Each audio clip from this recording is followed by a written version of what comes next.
Amen. You may be seated. Don't you just love Jesus? Come on. Oh, that sounded weak. Yeah, come on. Tell you what, I'm a grown man, but I'm not afraid to say that I love Jesus. There's been no one else that's loved me like Jesus does. Well, next Wednesday is an extremely important day. Fellas, it's Valentine's Day.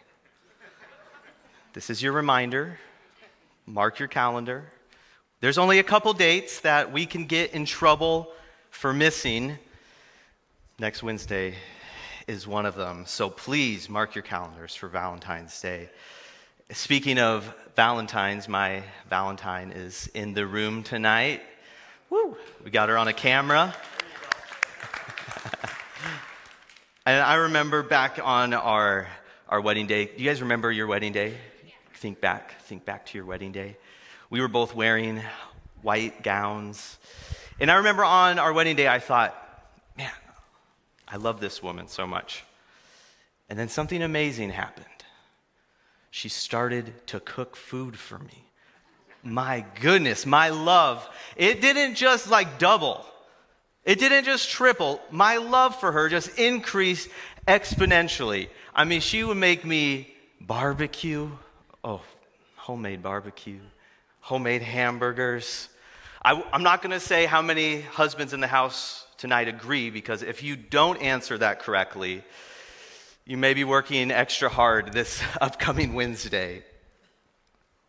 But tonight, we're not going to be talking so much about Valentine's Day. We're not talking so much about barbecue and hamburgers, but we're talking about the love of God. And our prayer is not just to receive God's love, but that we would be a people that give God's love away. Jesus was asked an important question.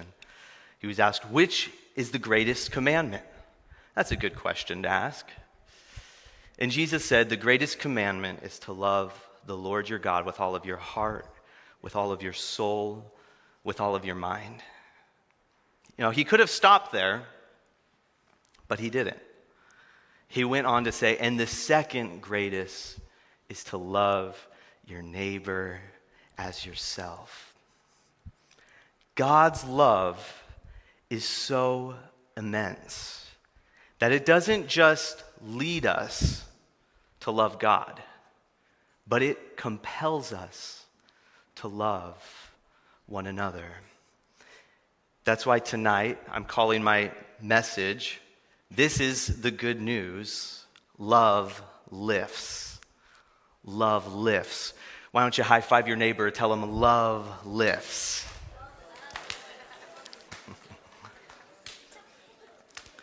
Now I know we live in a day and age where that word love, it gets thrown around quite a bit. It gets thrown around a lot.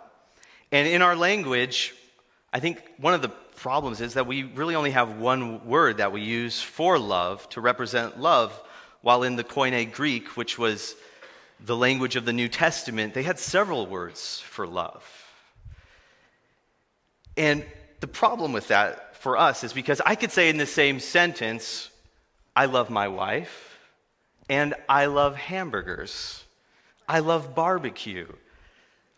Now, I'm using the same word love, but in those two statements, they mean entirely different things. And to clarify, no, I do not love hamburgers as much as I love my wife. See, God's love for you is so amazing that God, He meets you where you're at, in the mess that He finds you in. But God also, He loves you so much that He doesn't leave you in the mess that He found you in, but He leads you out, because love lifts. Love lifts. David in Psalm chapter 40, verse 2 said, He lifted me out of the pit of despair, out of the mud and the mire. He set my feet on solid ground, and He steadied me as I walked along. And this is the good news.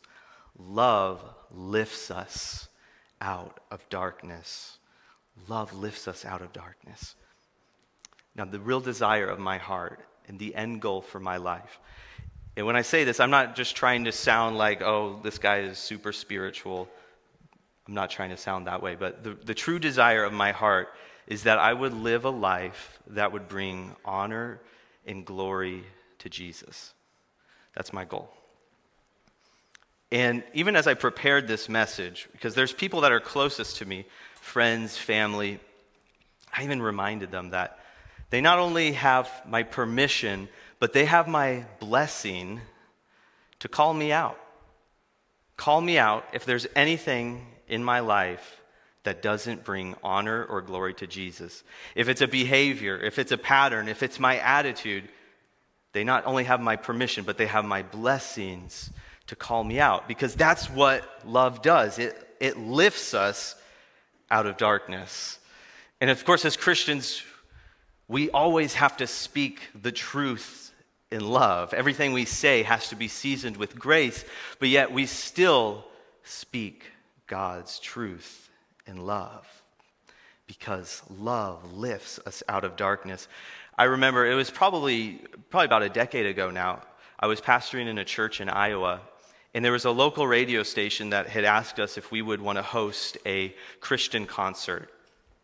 And of course, we're like, yeah, that sounds awesome. We would love to do this. And so we had this Christian artist that came to our church, and it was a big-name Christian artist that was touring the country. And when she performed, she had shared her story about how her marriage was really struggling.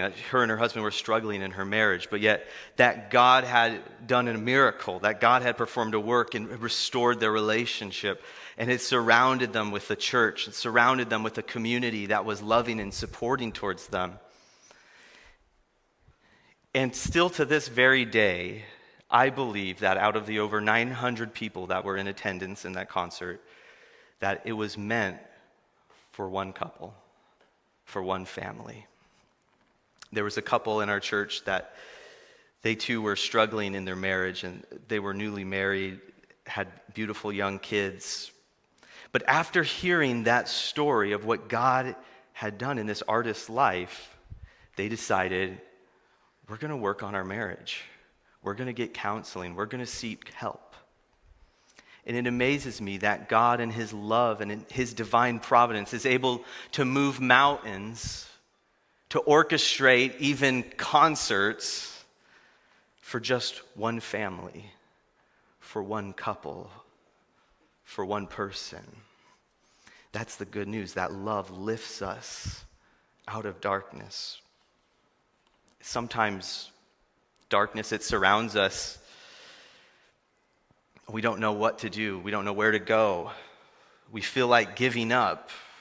But did you know that God calls us as his people to lift each other up? That's why for us at King of Kings, community is such an important value, because we can't win this battle alone. We can't fight this battle alone. And this is the good news. Love is demonstrated when we lift each other up. Love is demonstrated when we lift each other up. I want us to go to the book of Exodus, and I'm going to share with you, I know it's your favorite Bible character, Hur. You guys don't know Hur? I thought like that was everyone's favorite. H-U-R, Hur. Let's check it out. We're in Exodus chapter 17, starting in verse 9. It says, Moses said to Joshua, choose some of our men and go out to fight the Amalekites. Tomorrow I will stand on top of the hill with the staff of God in my hands. Verse 10. So Joshua fought the Amalekites as Moses had ordered, and Moses, Aaron, and Hur went to the top of the hill. As long as Moses held up his hands, the Israelites were winning. But whenever he lowered his hands, the Amalekites were winning. When Moses' hands grew tired, they took a stone and put it under him, and he sat on it. Aaron and Hur held his hands up. one on one side, one on the other, so that his hands remained steady till sunset. So Joshua overcame the Amalekite army with the sword. Then the Lord said to Moses, "Write this on a scroll as something to be remembered, and make sure that Joshua hears it, because I will completely blot out the name of Amalek from under heaven." Moses built an altar and called it, "The Lord is my banner." Know this from our text, that Moses wasn't trying to look for a fight. He wasn't out looking to find himself a battle, but he found himself in one. And in this life, whether we like it or not, we find ourselves too in a battle, in a spiritual battle. My wife and I, we both got married in South Korea, and this happened back in 2020. And before I moved back to the United States, I had applied for my wife's green card to be able to come back to the United States as well. And when we applied, we didn't really think about how long of a process this was going to be, but it ended up being a battle. And we had submitted some of the documents that you are required to submit, or some basic things like a birth certificate. And so we sent it to the U.S. government, and it takes them 3 months to review the document. So we send it. 3 months later, they say, "There's something wrong with this birth certificate." Now I'm thinking, what could be wrong with a birth certificate? Like, it's a birth certificate. What could be wrong with that? And so I showed it to our attorney, and the attorney looked it over and said, "No, everything's perfectly fine with this. Let's just send it back." So we send it back. We wait another 3 months. They send it back to us. There is something wrong with this document. I'm very frustrated with our attorney at this point, and I wish I could tell you that I acted in a Christian way, but my email did not sound very Christian. And of course, our government, you would think that, because they're so helpful to us, they would tell you what's wrong with the birth certificate. No, they don't do that. They just tell you it's wrong. There's something wrong with it. Well, it turns out what they were looking for is they just didn't like the scan that we had made. Because on the birth certificate, it's used with a certain kind of paper material. And they were trying to make sure that the color of the paper matched. So we just used a much more fancy printer, and we made another scan and waited another 3 months for them to finally say, "Okay, the birth certificate is good. Let's go on to the next step here." This whole battle, it was over 2 years. It took over 2 years. And so my wife and I, we were physically separated for 2 years. The longest period of time that I didn't see my wife in person was 1.5 years. This was a battle. And man, there are many times in the battle when you grow tired, when you grow wearied, when you feel like giving up. But we had a whole handful of people that were lifting us up, that were praying for us. I could think of at least 150, because I was serving in a church at that time, and they were praying for us daily. See, as long as Moses had his hands lifted up, the Israelites were winning. But the thing about most battles is they don't just last seconds. Most battles don't last minutes, but some battles take hours. Some battles take days. And as Moses held his hands up, they began to grow tired. I wonder how many people are in this house tonight that can relate with Moses. Say, "My hands are growing tired. I'm in the battle, but my hands are growing tired." Moses wasn't looking for a fight. He wasn't looking for a battle. He was doing all of the right things. He had just led the Israelites out of Egypt. He's following the voice of the Lord. And the Israelites are beginning to wonder, is this guy insane? Is he crazy? Look where he's taking us. He's taking us to a place where there's no water, there's no food? Is he even hearing from God? Why did we leave Egypt? Moses was doing all of the right things. But not only does he have the Israelites questioning him as a leader, but now here come the Amalekite army. Here comes a battle. You might be thinking, I'm doing all of the right things, but everything wrong keeps happening. I'm praying, I'm reading my Bible, I'm showing up to church, I'm here at Reliance. But nothing is going my way. I wonder if I'm speaking to anybody tonight. I wonder if there's anybody in the house that needs some prayer partners to gather around you to lift up your hands. I wonder if you need to hear this message tonight, because this message is to lift you up, is to inspire faith. Listen to me, I came all this way. I've come through some battles to lift someone up tonight. Come on, would you stand up on your feet? Would you lift up your hands? Come on, I want you to right now, we're here to pray. I want you to begin to pray over yourself right now. Pray over your life.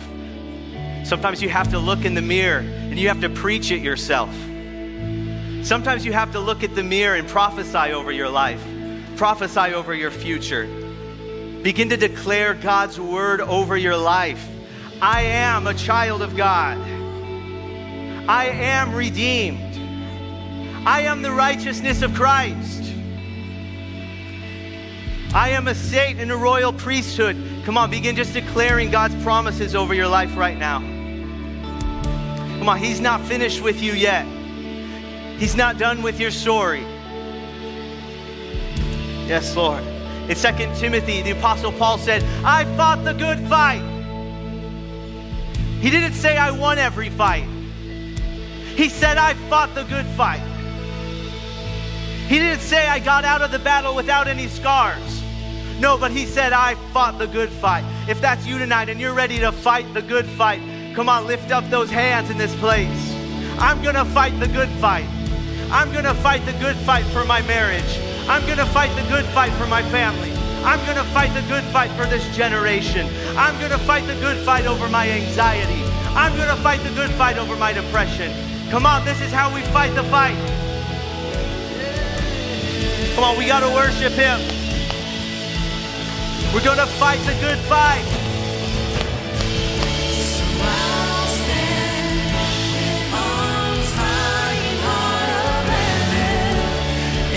Come on, something's breaking in this place.